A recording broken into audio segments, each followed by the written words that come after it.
தகவல் ஆணையர் நியமனத்தை எதிர்த்து தேமுதிக தலைவர் விஜயகாந்த் தொடர்ந்த வழக்கில் பதிலளிக்குமாறு முதலமைச்சர் ஜெயலலிதாவுக்கு சென்னை உயர்நீதிமன்றம் உத்தரவிட்டுள்ளது.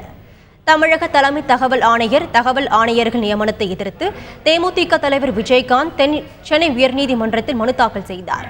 அதில் தகவல் ஆணையர் நியமன விவகாரத்தில் எதிர்க்கட்சித் தலைவராகிய தம்மை கலந்தாலோசிக்காமல் முடிவெடுக்கப்பட்டிருப்பதாகவும் தகவல் ஆணையர்கள் நியமனத்தை ரத்து செய்ய வேண்டும் எனவும் என்று அவர் கூறியிருந்தார்.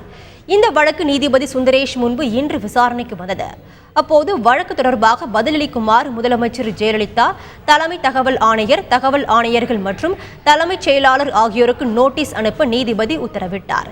இந்த விவகாரம் குறித்து திமுக அமைப்பு செயலாளர் RS பாரதி தொடர்ந்த வழக்கு ஏற்கனவே நிலுவையில் இருப்பதால் அதோடு இணைத்து இந்த வழக்கும் விசாரிக்கப்படும் என கூறிய நீதிபதி விசாரணையை ஒத்திவைத்தார்.